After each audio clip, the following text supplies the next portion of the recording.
Every community has a legacy, but not every legacy survives. Here on the west side of Ann Arbor, Black people didn't just live, they built, they thrived, they left a mark on the city. But they didn't just leave names to be remembered, they built something far deeper, a community that thrived against the odds, that carved out success and pride in a city that didn't always make room for them. This film gives a voice to a community whose story deserves to be told in full. This is a witness to their enduring legacy. This is a testimony of their strength. This is a letter to the West Side.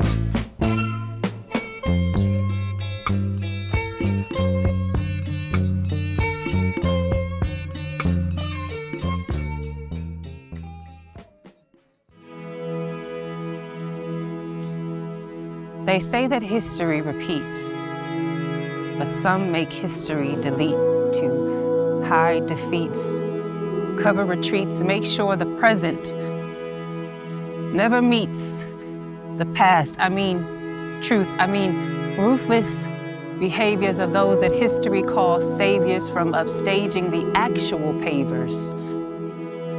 What is now the future? Savor that. But is this truth, you ask? It's the age-old question that has stumped, and I'll take a little speed bump, hear it from when you revisit that lyric. It's the age-old question that has stumped many over time. If a tree in the forest falls down and no one is around, does it still make a sound? Ground yourself in the possibility that the powers that be never wanted you to see that we were here. Not only were we here, but we were here first.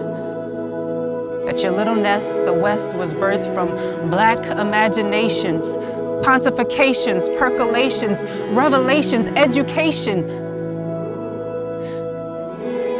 even segregation, that secured the darkest berry bloodline pure. You can be sure that the paternity of your city was once a beloved Black community that once did make a sound before the saviors came around or allegedly found and sequestered, settled into this best Western that was once brown spiced with flavor, favored and highly blessed. Yes, yes, they made a mess of the West. Savor that. At this allegedly silent tree that once stood so well. Do we ask why we weren't told that its space was ever held, or ask how it fell or what caused its fall? Do we care at all? No. Because history repeats. But despite efforts to delete, roses still rise from concrete. Savor that. That in the midst of silenced voices and savior-induced psychosis, we were here. And not only were we here, we are. Hear me and crystal clear it. You cannot erase spirit, it only draws you near it. Truth deliberately bears witness. We are here. Now savor that.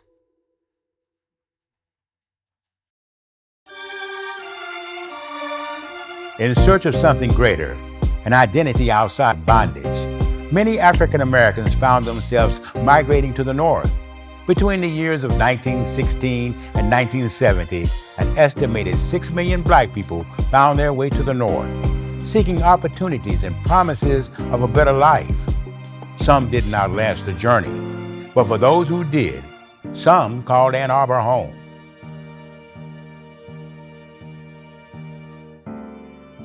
My name is Alma Wheeler Smith. I grew up in Ann Arbor. I grew up on what's known as the Old West Side, and I've been in Washtenaw County for 81 years.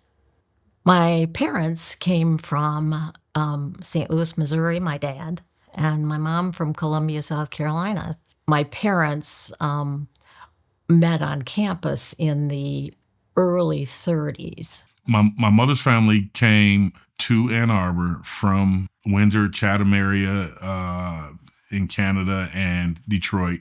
I can go back as far as 1908, my grandmother being born on Gott Street, the very same street that I live on. And my grandfather, Gilbert Pitts, his family was from Helena, Arkansas, and the St. Louis area. Well, my dad was basically from Detroit. He was born in Windsor, Ontario, where my mother was from Ypsilanti. And of course, they married and made their union and had 5 children. My name is Shirley Beckley, and I grew up on the north side first, and then the west side. My father's from Tupelo, Mississippi. My mother, I was told, was born in Milan. My family came here from Connorsville, Indiana, when I was 7 years old. We moved here in September of 1941, just months before the Second World War started. Because I can remember looking out of our upstairs window and seeing a young man that had a paper and he was saying, "Extra, extra, bombs were dropped in Hawaii." My family came from Tuscaloosa, Alabama, both my mother and my father. And I also have 5 other siblings, 3 that are still living today. My family ended up coming to Ann Arbor because my dad went on what he called a vacation, which lasted 10 years in Atlanta. Met my mom. They had me. And then my dad's mom ended up getting sick, so he wanted to come back home. And my mom followed him up here. She preferred to raise me and my older brother in Ann Arbor versus Southwest Atlanta. Better circumstances, better schools, better situations. So ended up staying here. I do know they came here because there was work for women. My mother told me that she was one of the women that worked in the bomber plant where they made the planes. That was one of her jobs before she started cleaning and cooking. I don't know what happened. In my research, I found out that they didn't want very many Black people working in the bomber plant. My father's father, Samuel Buck Malcolm, as we know him, he was coming from rural Georgia at a time where there was a massacre in Walton County called the Morris Ford Bridge Massacre. And it was said to be a relative of ours. And they were looking for anybody with the last name Malcolm at the time, back in 1946. He came here by way of his cousins, opening the door and opening opportunities for him to come here and work. And he was a young man, about 18 years old. He came here with little education. When my family arrived to Ann Arbor, I know specifically on my dad's side, my great-grandfather was running from something in Georgia, and he came here, registered his last name with the county clerk, and they changed his last name. They changed the spelling in our last name. It was originally spelled without a L, and the county clerk said that he was a Black man and he didn't know what he was talking about, so they changed the spelling of our name. My family moved to Ann Arbor because all their family members were moving here because of the availability of jobs and not having to work in the fields anymore. If you would call the West Side where predominantly the African-American community was, it would go from on the east, it would go from approximately Division Street to Brook Street, and from Catherine Street to Depot. Now, what encompassed in that area, I'll give you some other streets, would be Broadway, Wall Street, Moore Street, Fifth Ave, Detroit Street, Kingsley, Felch, Summit, Hiscock, Daniels, Spring, Fountain, and Miller, as well as Ann Street, which I think covers the vast majority of where most of the black community lived, and Main Street itself, from north of Huron. And of course, you know, Maine was US 23 business back in the day. That was way before M14, way before I-94 was built to bypass the city. I was in a place where we knew all the African Americans were in one area at the time, primarily in one area, because we found out later on that the realtors had gotten together and made a plan that they would only allow African Americans to rent or buy in the area that's the West Side. We knew what it was, and some people were able to get around it. One of the families that became very well known in this area, he told me that the guy who was the barber had made good money, would loan other African Americans the down payments on houses, but sometimes they'd have to put a front up like it was really going to be sold to a non-black person. The neighborhood in which I grew up in, on this side of town, the West Side, was predominantly black. You had to go 4 or 5 blocks before you seen a white person. Well, the home we finally landed in and grew up in was on 8th Street. It was very close to an elementary school.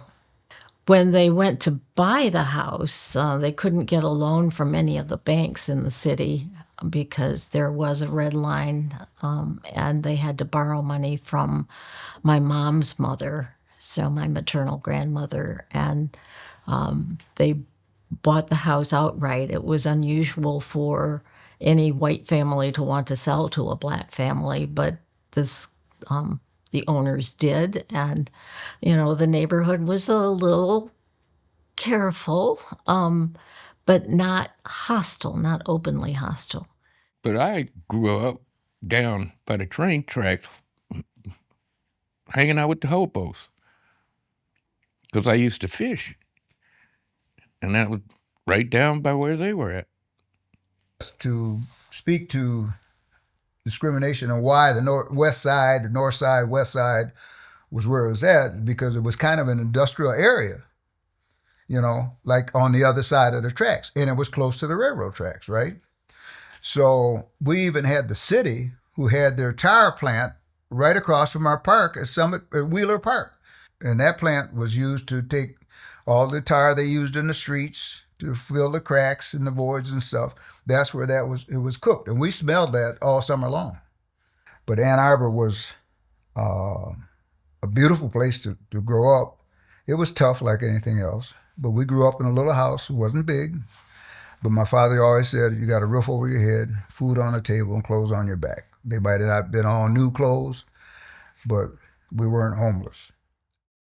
I'm just not sure that everybody knew that in Ann Arbor, because we were so close, our West Side was so close to the railroad, we had a lot of housing that was used for Underground Railroads. In fact, a friend of mine rented a house and I was in it a lot. And it was a lovely home because it was a big house and they were able to hide people real well. And because the train station was so close, they could also know the schedules and know when to get people ready to move on so that they could get them to Canada. So that was always, I think, a wonderful part of our history. I was pretty lucky to have my grandparents in the same neighborhood as me. So, I could go to the back porch. My grandmother kept a jar of coins on the back porch for me. So if I wanted to go swimming in the summertime, I could do that. I had a freezer on her back porch with popsicles and little knickknacks while they were all at work and we were enjoying the summer. And this West Side here was a part of a community that everyone knew each other. We didn't have to worry about locking our doors. Everybody knew the neighbors, and we all looked out for one another. When I was in the 12th grade, I got a job at Jacobson's. Now, I couldn't be a sales lady. I had to work back in the stock room. So I kept telling the manager of Jacobson's that I thought that he was being discriminatory because he didn't have any black salespeople. And what would tick me off is when they were short or somebody didn't come in, they would pull me from the stock room and have me sell things on the floor, but I couldn't be a sales lady. So I raised so much Cain with him. He didn't let me be a sales lady, but they had operators back then. We had operators where you plugged in cords way back then. And so I was the Jacobson's operator. That was supposed to shut me up. We would go to Jacobson's, and I wanted to buy a hat one day, and one of the women said, well, we can't, you can buy the hat, but you can't try it on. And needless to say, Mom was furious, but one of the saleswomen came up, and she was from Russia. And she said, there is no reason they can't try on this hat. So she sort of broke that color bar unofficially. So people knew that if you wanted to buy a hat and you were going to Jacobson's, you should look for her. And she would sell you a hat and let you try it on. Growing up on the West Side was awesome. Mostly black community, but by the time I got there, there was a good amount of white families. I had a good amount of white neighbors, but all super friendly, very loving community, very loving neighborhood.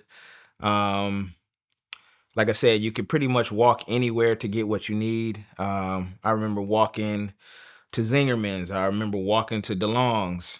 Remember walking to what now is Carytown. Growing up on the West Side as a kid, it was all about community. People were always looking out for us. We could ride up and down the street and our parents wouldn't have a worry because we were safe. My parents were very active in civil rights, so the schools that we attended were not in the Ann Arbor public school system. They were very concerned that their kids would be treated unfairly because of their efforts to integrate the schools in Ann Arbor and to work for change. So they enrolled us in St. Thomas, which was located on Kingsley. Jones School was always an integrated school. When I started kindergarten, I had, Caucasian, Mexicans, and African Americans in all my classes, and my siblings had the same thing. We had predominantly all white teachers, so the experience that really sticks home with me today was that the white teachers were quick to say, this child needs to go be in a special class or special ed class. If you didn't have a parent that was on their game to come to the parent-teacher meetings or the interviews with the teachers, you'd just be kind of lost in the shuffle. And that happened a lot. A lot of children went to special classes that did not need to go, but they didn't have anybody there fighting for them. I don't know what happened. To this day, I don't know what happened. But for some reason, the school system sent Diane and myself to ball school. Now, we were the only blacks in the whole school. Well, no other black kids in ball school but me and Diane. I'm a little more feisty than Diane. So when the boys would call me the N-word, I would beat them up. So I spent a lot of time in the principal's office. So the principal told my mother that he thought I needed a psychiatrist because I was always fighting. So my mother finally said to him, well, what did you do to the boy that called her the N-word? He said, well, we didn't do nothing. And she said, well, that's why I'm not getting no psychiatrist. Segregation in Ann Arbor was subtle but strong. As you know, in the South, there was de jure segregation by law. But in the North, we had de facto segregation. It was in reality as opposed to established by codes and laws. But the realtors in the city had an agreement, and in many of the neighborhoods there were covenants that housing would not be sold to Black people or any person of color, but we were it at the time. So we were redlined into those housing districts. The banks also had an agreement that they would not loan for houses that were outside of the Black neighborhoods. So there was that kind of collusion, I guess is a tougher word than coordination. There was collusion between the banks and the realtors to keep the neighborhood segregated. Did we feel the segregation or the discrimination? Absolutely, without a doubt. There were restaurants in Ann Arbor that we couldn't go into on Main Street, if you can believe it, in Ann Arbor. They didn't want to service at Kresge's or Woolworths, even Cunningham's drugstore. My sister wrote a book on the fact that she went to Crippen's drugstore to get some ice cream. The white girl gets served with a nice little glass bowl for her ice cream, but my sister gets her ice cream in a paper cup. We had certain places we could live because our parents would talk about it, but our parents weren't happy with it, but they were so happy that they could buy a house. And what I was going to say about Reverend Carpenter, he was very instrumental because he had friends at the bank and he would talk them into giving our parents loans so they could buy these houses, even though it was in a certain area. So they were happy to get the homes. And back then, when I think about it now, we had more people that owned homes back then than we do now. With fewer opportunities offered by society, we turn to one another. Organizations such as the NAACP, Congressional Black Caucus, HBCUs, and the Colored Welfare League were birthed out of a need for resources made by us, for us. Here in Ann Arbor, the Dunbar Community Center stood as that pillar. It was more than a gathering place. It was a place of education, service, and celebration where Black families found hope and unity.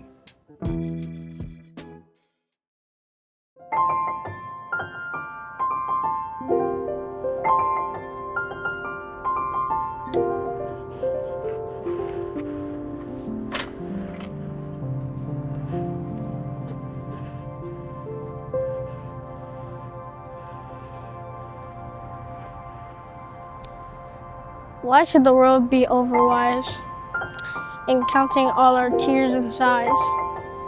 Nay, let them only see us while we wear the mask. We smile, but oh great Christ, our cries to thee from tortured souls arise. We sing, but oh the clay is vile beneath our feet and long the mile. But let the world dream otherwise. We wear the mask.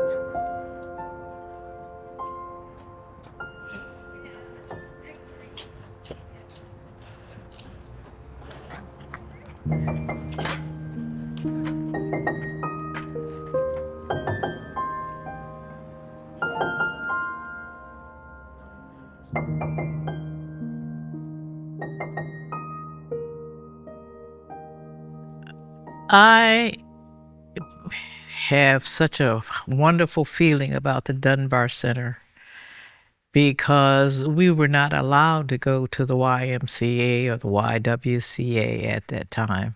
You never felt welcome there. And so the Dunbar Center really became a real wonderful haven for us. The Dunbar Community Center played a big part in my life and in a lot of our lives, because this is where we came for activities.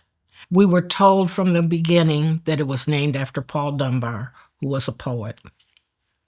Not from Ann Arbor, but they named it after Paul Dunbar, who was a Black man. So that gave us pride, because we didn't get a lot of learning about Black people other than slavery.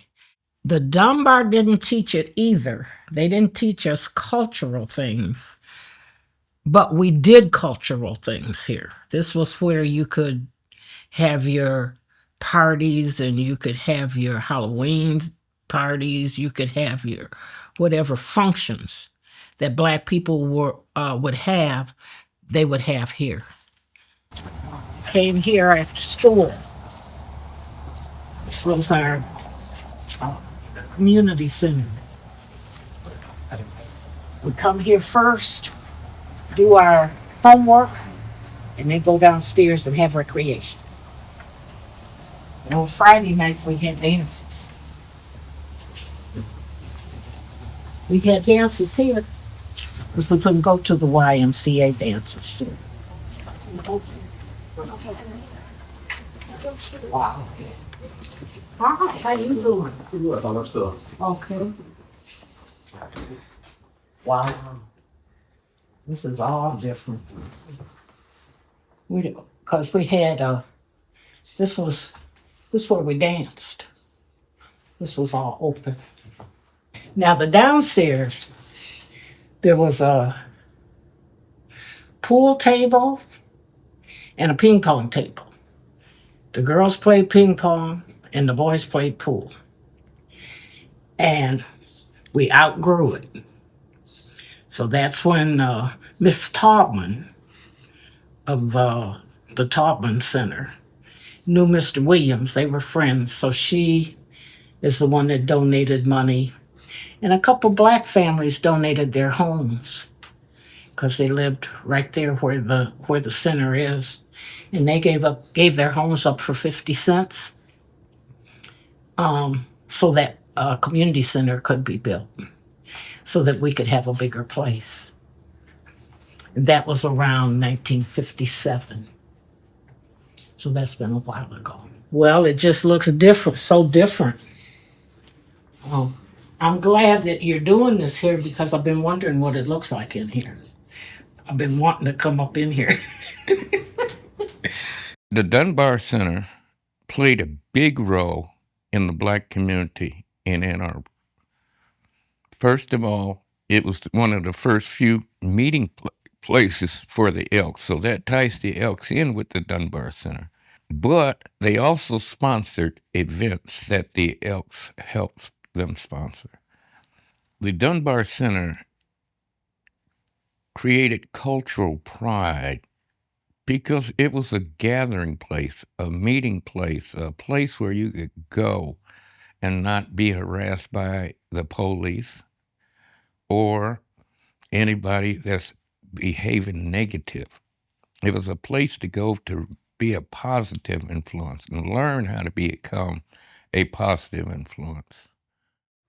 The Dunbar Center was the activity center of the community, and I know my dad would come and, on the weekends and meet with folks.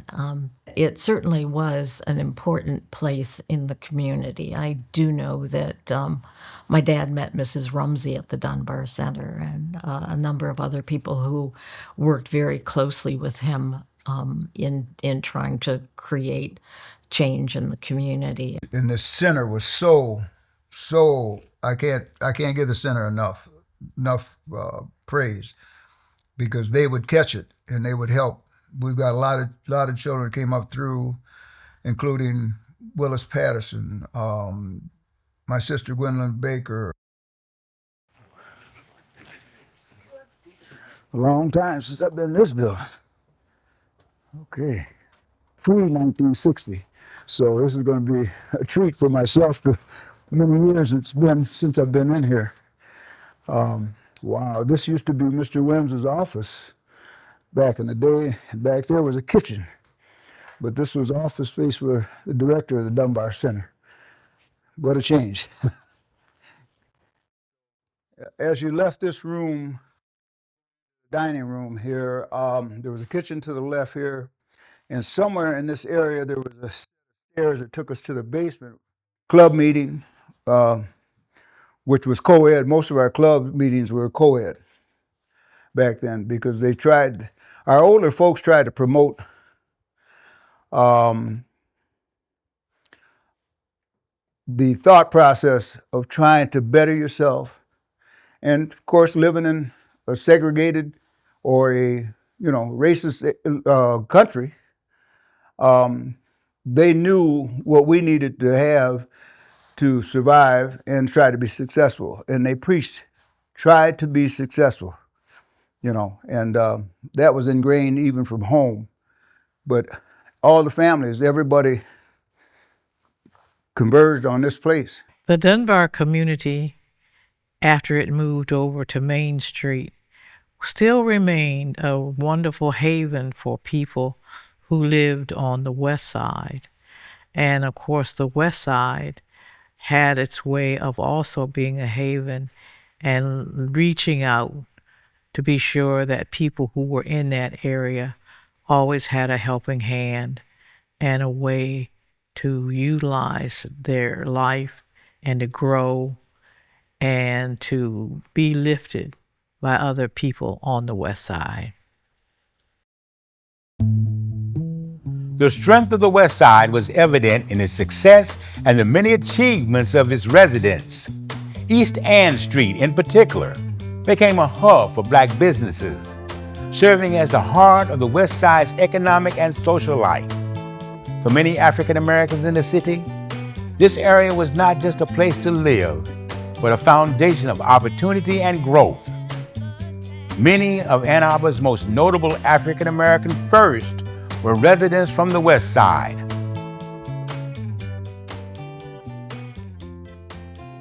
The West Side was a place that had a number of people who grew and offered leadership in the community. I don't think people just were saying, I'm going to be a leader. It's just that when things were called for, like with Al Wheeler. Dr. Wheeler was our first and only black mayor. There's a lot of controversy about him being the black mayor, but he made it. They wanted a recount and all of that because they just couldn't believe he won. And he was instrumental in getting Lansky Junkyard moved from the black community down here. My dad was the first black professor at the U of M. My father was very active in civil rights and politics, and the university kept telling him to stop rocking the boat, and he would get his promotions. But he decided it was more important to rock the boat and change the community so that there was greater opportunity for his and other people's kids. Growing up, I had relatives in the community that had their own businesses, so I was able to look at people and see what it was like to be a business person, like Russell Calvert. Mr. Russell Calvert, he owned his own rubbish company with huge, the huge dumpsters that you see all over town with Calverts on them. That's Mr. Russell Calvert. And then I had a cousin who owned his own TV repair shop. His name was Don Newman. We had a TV gentleman who was a professional TV business, Mr. Don Newman. He was very instrumental in looking up to a person who's doing things. It's called Don's TV. People probably have forgotten about Don's TV. Well, 1960, 61, My brother Don Calver was the first African-American fireman in this city. Even in school, my sister was the first black cheerleader on the Ann Arbor Pioneer, or back then it was Ann Arbor High School. My cousin Betty Rush, I do believe, was one of the first lending officers in the banking industry in this city. Dolores and Jim Turner, who are teachers, and they grew up here. Dolores was a Preston. Jim was she married Jim Turner. We were glad to have them as school teachers because even though blacks would go to school, Ann Arbor public schools didn't hire a lot of blacks. So we did some protesting with the school board and told them we needed more black administrators and teachers. And so we were successful in getting more black teachers, a few more. We did have Mr. Ellis. Mr. Ellis was one of our first. Mr. Miles was the first teacher at Jones School. The first black teachers in the Ann Arbor public school system were the Miles, Harry Mile and Joetta Mile. And it was good for kids to see those individuals excelling because it gave us the confidence to know that we too could do that. My sister Nancy was the first black judge, and that was in the 80s. So, you know, it took the city a long time to get to a point where they felt comfortable electing black people to be their representatives. And my election to the Michigan Senate was the first black elected official to state government from the city in Washtenaw County. But I remember as I ran for the Senate, my dad said, you know, this community likes to project that it's liberal and progressive, but you will find that it has an awful lot of people who are reactionary and not supportive. He was trying to talk me out of running because he didn't want me to get hurt. Having a community as strong as the community we had, all of those factors played into the pioneering of Ann Arbor because you need help from all directions. The French Dukes were also an organization that started when one of our gentlemen came home, and he thought he just got out of the Army, and he thought it would be nice to start a marching group. And they practiced up on the market, and everybody would be up on the market to watch them drill because they were such an innovative group, and they marched in all the parades. My name is Larry Young, lifetime resident here in Ann Arbor, Michigan. Born and raised here all my life. I grew up here. This is my grandmother's house here on Beach Street. I am a member of the French Dukes, original French Dukes. I joined when I was 14 years old. Honored and proud to be a part of the French Dukes. I remember when I was a kid, my mother took me to a parade and I seen the French Dukes come down the street, and all the excitement and all the glamour, and everyone was following the French Dukes. It was really intriguing. And being a little kid, I was kind of intimidated because I thought it was like an army coming through, because the roar and the thunder, the boots and everything. So it really was something that stuck with me, stayed in my heart. And then when I became 14 and was able to join the French Dukes, I was honored to be a part of that. Behind you too. Yeah. Is that like saying they the tallest? No, time, hit it. Now I am in the position of trying to carry that legacy on with these young kids. I always had it in my heart that the youth is our future, and that we need to pass along what God has blessed us with. So I'm just trying to move forward and just do what God had given me the grant to do. For years, The black community carved out homes, spaces, and futures in Ann Arbor, withstanding much, but they couldn't withstand the quiet forces of gentrification, rising property costs, and discriminatory practices. As Ann Arbor started to integrate, I think the real estate market really made a conscious decision that they could also benefit from it. And so they had other ways of trying to get people in the areas that had formerly been African American. There was a tremendous pressure on people to sell their houses as more and more white families moved in. The demographics started to change a little bit. You started having more and more people move in that didn't look like us. It was different because the sense of community just disappeared over about a 15, 20-year period. They began to phase out Jones School. And so anybody that was going into like Head Start or kindergarten got transferred over to Pittsfield.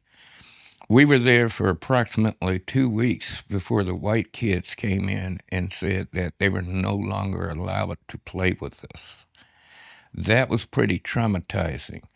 But at the same time, I gained the experience of learning how to deal with people other than the black people in which lived in my community.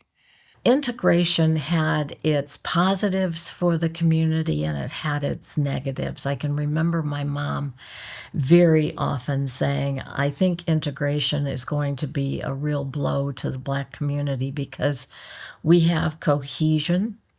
We have, in our black schools, we have teachers who really care about the kids and whether they learn and make progress and are prepared for a future. Kids would arrive at Ann Arbor High School not as prepared for the college prep track. I can remember Leroy Cappert as a principal of one of the schools that was going to receive students from Jones School being very careful about how he prepared his teachers and talked about the sensitivity that they had to show and feel for these kids who were coming into the school as black families tried to find houses in new neighborhoods. They would come across the restrictive covenants that were written into a neighborhood agreement. Brook Street was the color line. I grew up on Brooks and Hiscock with my grandparents. I grew up on Gott, but I also had a home that I could go to on Brooks. And this is what my grandparents and other black people experienced when coming to Ann Arbor. And these are still in deeds now. There's a program called Justice in Deed right now where they're trying to document and all of these restrictive covenants and deeds. New homeowners can have them removed, but they still exist in 2024 in deeds when you purchase something. And being a realtor, I read and I look through these and I try and find them sometimes. And I came up with this one, which is right in the neighborhood and on the street that I grew up in. And it says, no persons of any race other than the Caucasian race shall use or occupy any building or any lot except that this covenant shall not prevent occupancy by domestic servants of a different race or domiciled with an owner or tenant. It really hurts to read it sometimes to see how people could be so cruel to keep black people, Jewish people, or people that they didn't deem to be worthy of living in their neighborhood. There's an organization, Justice in Deed. I actually happen to be a very new board member.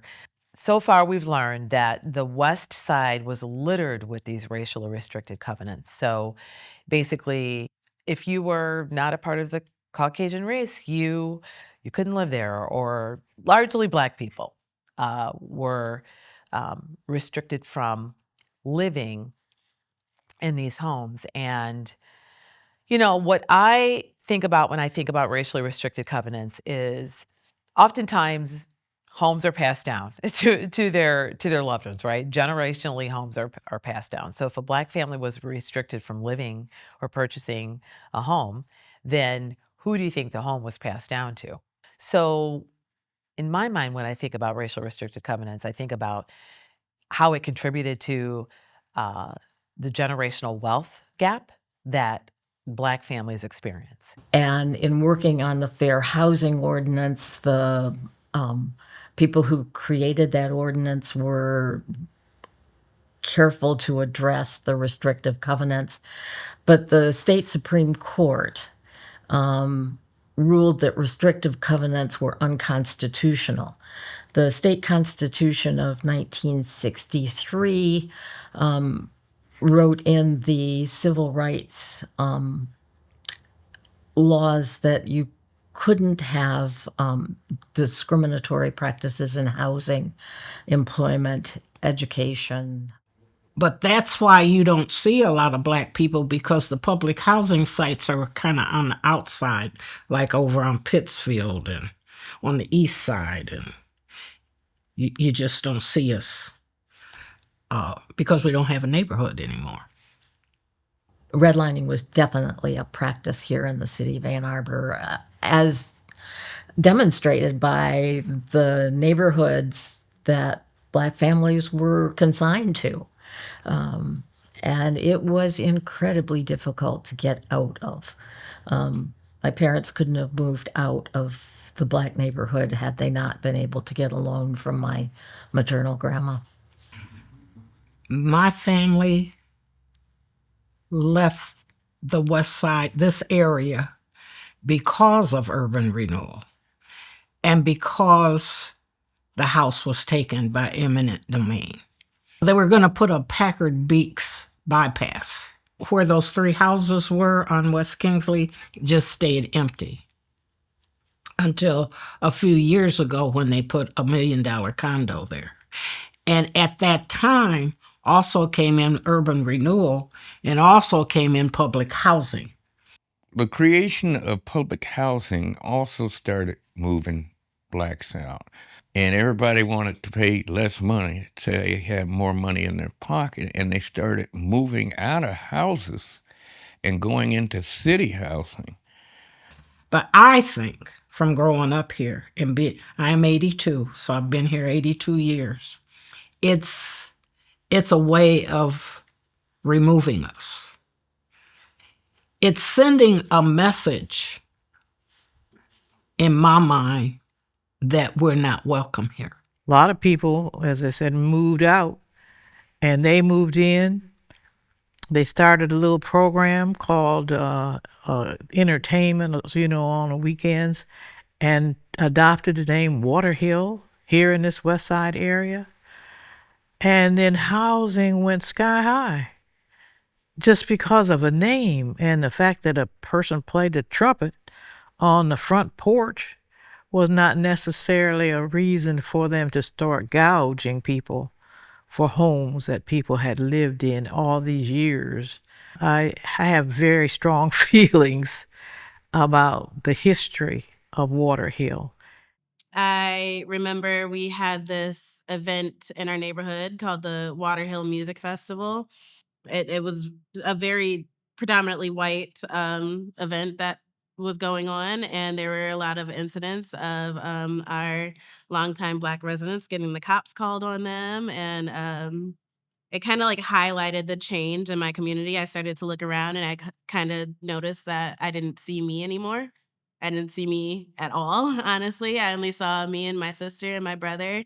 And a lot of families had moved out of our neighborhood. Our neighbors across the street had been gone for a few years.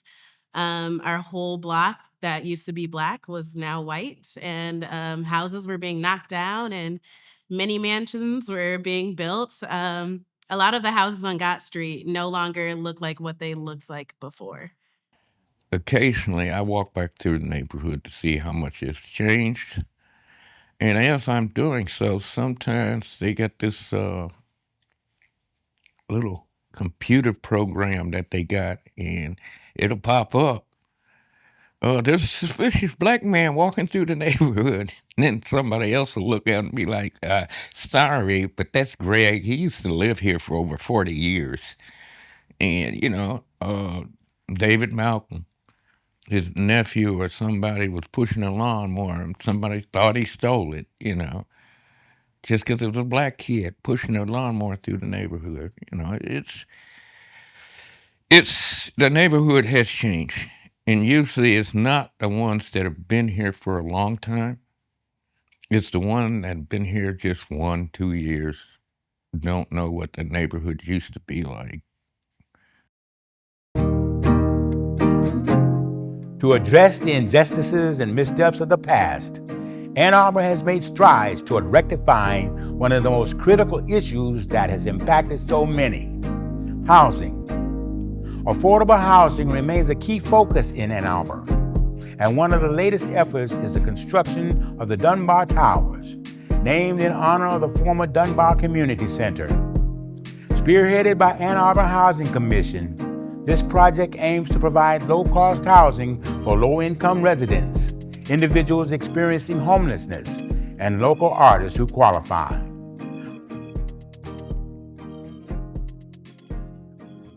I'm choked up a little bit because I realize that without the Ann Arbor community voting on the affordable housing millage, the Dunbar Center may not exist. And so I'm so very happy that our community recognized that the community needed the assistance. We needed that millage to pass so that we can continue. We could starting with the Dunbar Center. We can continue on with other affordable housing opportunities to an area where that was our area previously. And when you talk to people that are brand new to Ann Arbor, they have not even that new, that have been here for years. They are shocked to learn that this was an area that was filled with vibrancy, Black excellence, Black-owned businesses. I watched those folks come together and build a movement that changed the city of Ann Arbor. It was dramatic. It was democracy at work. It was the very important cohesion of the Black community that changed the city of Ann Arbor. And I think if that's what Dunbar Tower commemorates and recognizes, then Dunbar Tower is a great structure. We built this city literally with our hands. And I want people from my neighborhood to be remembered. There's been an erasure of what we've contributed. The name of our neighborhood has been changed. Our houses are being knocked down and torn down and rebuilt. So many people have been taxed out, have been priced out. If I sell my house, I couldn't afford to buy it again anytime soon. My hope is that we will have pictures and art and history from the Black community in that Dunbar Tower, so that there will be a actual visual place. Young people, or anybody can go, but especially our young people can go, or we can even take our grandchildren and great-grandchildren to let them know that we were here, and that your grandparents or your great-grandparents contributed in some kind of way. Our history is important. Our history matters. And we helped, build and develop this community. And we don't want that to be erased. We don't want that to be forgotten. So I think it's important that we remember our history, but we also develop something that people feel comfortable coming back to. So I think that's a big part of what the Dunbar Tower is going to represent, a place where not only we remember and memorialize and give the history, but also moving forward, it's a safe space where all people are welcome, especially the people that feel like this was a part of their history. You know, they need to come back to something and feel comfortable there. I hope that it provides the opportunity for Black people to live in a space that once welcomed them, where they once resided, where they where they went to church, where they went to school, where they supported one another, where they broke bread together, where they went and got their hair done or got their hair cut at Rosie's Barber or down the street at Rush's or at Hall's. These are places and remnants of the past that have been erased largely. And to me, the Dunbar Center is the start of what I hope that continues, and a place where people that look like me should feel welcome and supported. Shirley Chisholm once said, if they don't give you a seat at the table, bring a folding chair. And that quote encapsulates the attitude of the West Side. The strength and determination of the community not only brought about change, but laid the groundwork for future generations. As we honor the West Side's legacy, let this stand as a testament. This is an acknowledgement of the past, commitment to the present, and vision for the future. This is a letter to the West Side.